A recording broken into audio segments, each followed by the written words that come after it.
नमस्कार शेतकरी मित्रांनो, पीक विम्यासंबंधित अतिशय महत्त्वाची अपडेट ही आहे. त्याचबरोबर बघा, बऱ्याचशा जिल्ह्यांमध्ये पीक विम्याचं वाटप हे झालेलं होतं. त्यामध्ये नांदेड असेल, परभणी असेल, जिंतूर असेल, त्यानंतर अजून मराठवाड्यातली बाकी उरलेले जे जिल्हे आहेत, त्यामध्ये परभणी जिल्ह्यातला पूर्णा तालुका असेल, पालम तालुका असेल, त्याचबरोबर परभणी जिल्ह्याच्या आसपासचा जो भाग आहे, त्याचबरोबर नांदेडमधील हातगाव असेल, अर्धापूर असेल, अशा बऱ्याचशा ठिकाणी पीक विम्याचं वाटप हे झालेलं आहे. त्याचबरोबर उर्वरित पीक विमा अजून काही शेतकऱ्यांच्या खात्यावर मिळालेला नाही आहे. तो कधी मिळणार आहे, त्याचबरोबर जिल्ह्यानुसार गावं कुठली आहेत ज्यांना पीक विम्याचं अद्याप वाटप झालेलं नाही आहे व कुठल्या गावांना झालेलं आहे, अशी सविस्तर माहिती आपण व्हिडिओच्या मार्फत जाणून घेणार आहोत. त्याचबरोबर किती तारखेला पीक विमा खरीप व रब्बी एकंदरीत दोन्ही मिळून एकदाच तुमच्या खात्यावर किती तारखेला येऊ शकतात, ह्याचं आपण ह्याने विश्लेषण करून व्हिडिओमध्ये सांगण्याचा प्रयत्न करणार आहोत. तर कृपया व्हिडिओला शेवटपर्यंत नक्की बघा. त्याबरोबर जर चॅनलवर नवीन असाल तर माझं नाव आहे सम्राट आणि स्वागत आहे तुमचं शेतकरी सम्राट यूट्यूब चॅनलमध्ये. चॅनलला तुम्ही अद्यापही लाईक, सबस्क्राईब, शेअर केलं नसेल तेही करून घ्या व माझ्या डाव्या साईडला जे काही बेल आयकनचं बटन दिसते त्याला देखील दाबा, म्हणजे तुम्हाला शेती व पीक विम्यासंबंधित इतर काही महत्त्वाचे जे अपडेट आहेत सर्वात लवकर भेटून जातील. तर चला, वेळ वाया न घालवता आपण व्हिडिओला सुरुवात करूया. तर बघा मित्रांनो, सुरुवातीला आपण नांदेड जिल्हा घेऊया. यामध्ये मराठवाडा, विदर्भ व पश्चिम महाराष्ट्रातले काही जिल्हे आहेत, ते जिल्हे एक एक करून आपण कव्हर करणार आहोत. सर्वात अगोदर आपण नांदेड. या व्यतिरिक्त दुसरा तुमचा जिल्हा कुठला असेल व अद्यापही पीक विम्याचं वाटप तुमच्या खात्यावर झालेलं नसेल, कृपया कमेंट करू शकता. बघा, पाहायला गेलं तर नांदेडमध्ये बघा, अर्धापूर तालुक्यामध्ये किती गावांना वाटप झाले? एकूण 51 गावांना वाटप झालेलं आहे. आपण मेन तेवढेच गावं सांगूया. त्यामध्ये बघा, अहमदपूरमध्ये वाटप झालं आहे, आंबेगावमध्ये वाटप झालेलं आहे, कलाडगावमध्ये वाटप झालेलं आहे, त्यानंतर चेनापूर अर्धापूर तालुक्यातलं त्यामध्ये वाटप झालेलं आहे, त्यानंतर जामरुण, दाभाड, डिग्रस, देगाव बुद्रुक नंतर येळेगावला देखील वाटप झालेलं आहे.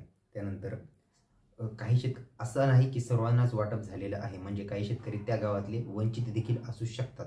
त्यांना कधीपर्यंत भेटेल ते देखील व्हिडिओमध्ये सांगतो. बघा, त्यानंतर शेळगाव खुर्द आणि शेळगाव बुद्रुक ह्या दोन्ही गावांचा समावेश आहे. हे होते बघा अर्धापूर तालुक्यातले मेन गावं सांगितले. उर्वरित अर्धापूर तालुक्यातले अजून तुम्हाला काही गावं पाहिजे असतील ते देखील सांगण्यात येतील. त्यानंतर उमरी तालुक्यातले देखील गावं आहेत. बघा, आपण सर्व जिल्हे कव्हर करणार आहोत. यात जर तुमचा जिल्हा वगैरे झाला नाही कमेंट करू शकता तुम्ही.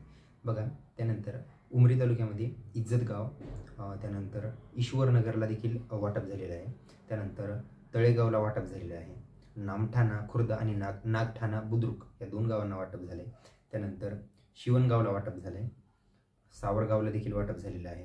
त्यानंतर हस्सा, हाटणी, हिरडगाव, त्यानंतर हुंडापट्टी, उमरी ह्या गावांना वाटप झालेलं आहे बघा उमरी तालुक्यामध्ये.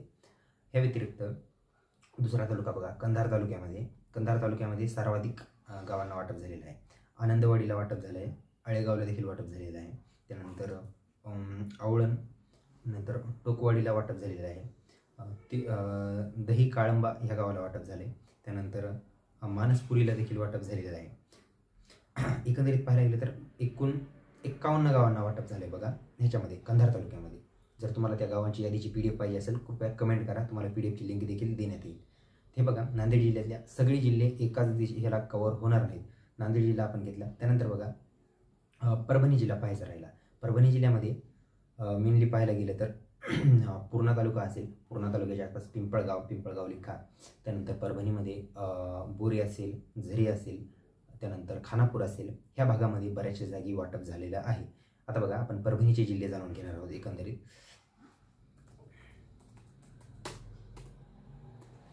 बघा, परभणीमध्ये डायरेक्ट आपण गावाचे नाव जाणून घेऊया. आता जिल्हा एकंदरीत कव्हर करायला गेलं तर होणार नाही. बघा, परभणीमध्ये धर्मापुरीला देखील वाटप झाले, वांगीला, असोला, त्यानंतर रायपूर, सिंगणापूरला वाटप झाले, लोहगावला वाटप झाले, त्यानंतर सवळ आणि त्यानंतर तामसवाडीला वाटप झाले, तामसवाडीनंतर पोरवड, त्यानंतर माळसोनाला, त्यानंतर पिंगळीला देखील वाटप झालेलं आहे.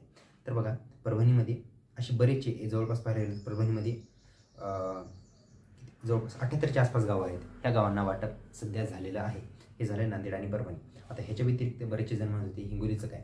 हिंगोलीचा अतिवृष्टी नुकसान भरपाई, त्याचबरोबर जो पीक विमा आहे, सध्या अतिवृष्टीचे पैसे तुमच्या खात्यावर येणार आहेत. जवळपास डिसेंबर महिन्याच्या आसपास ते पैसे तुमच्या खात्यावर येऊ शकतात अशी शक्यता वर्तवण्यात आलेली आहे.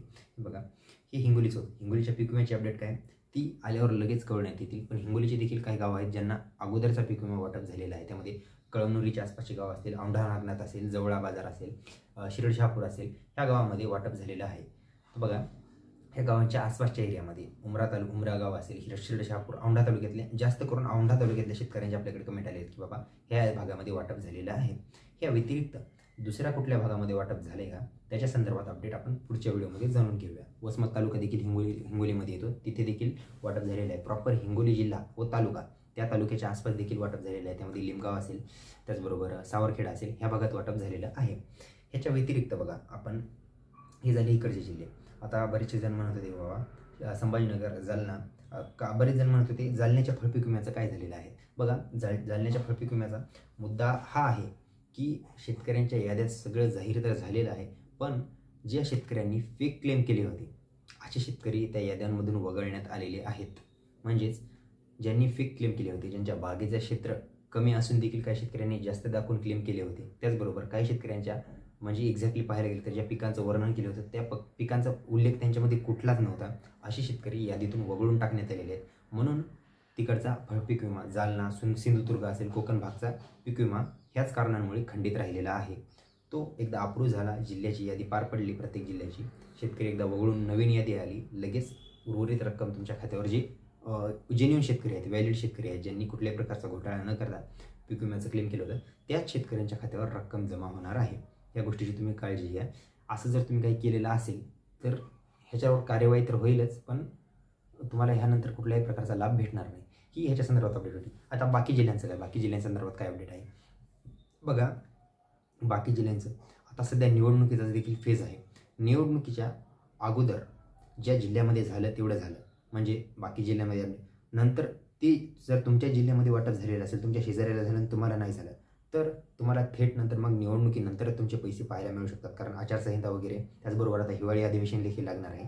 या सगळ्यांच्या ह्याच्यामध्ये कदाचित तुमचा नंबर लागू नये, म्हणजे पैसे तुमच्या लवकरात लवकर खात्यावर यावं हीच अपेक्षा करूया. तर चला ह्याच्या संदर्भात ही महत्त्वाची अपडेट होती. अशाच संदर्भात तुम्हाला नवीन काही अपडेट पाहिजे असल्यास कृषी पीक विमा संबंधित किंवा फळपीक विमा नवीन जे काही GR येतात, त्याचबरोबर नमो शेतकरी योजनेसंदर्भात काही अपडेट तुम्हाला हवे असतील तुम्ही चॅनलला कमेंट करू शकता, फॉलो, सबस्क्राईब, शेअर करू शकता. तर चला आपण महत्त्वाची माहिती घेऊन आपण पुढच्या व्हिडिओमध्ये देखील येऊया. तर बघा हे आपण 3 जिल्हे कव्हर केले. ह्या व्यतिरिक्त आपण पुढच्या व्हिडिओमध्ये कुठले जिल्हे कव्हर करायचे तुम्ही कमेंटमध्ये सांगा. त्याचबरोबर कमेंटमध्ये जर तुमचा कुणाच्या जर जास्त प्रमाणात कमेंट एका जिल्ह्याच्या आला ते तुमचा स्पेसिफिक जिल्हा देखील कव्हर केला जाईल. तर चला इथपर्यंतची माहिती जर महत्त्वाची वाटली असल्यास व्हिडिओला जास्तीत जास्त लाईक करा, शेअर करा, सबस्क्राईब करा. अशीच महत्त्वाची माहिती घेऊन आपण पुढच्या व्हिडिओमध्ये येऊया. तोपर्यंत नमस्कार.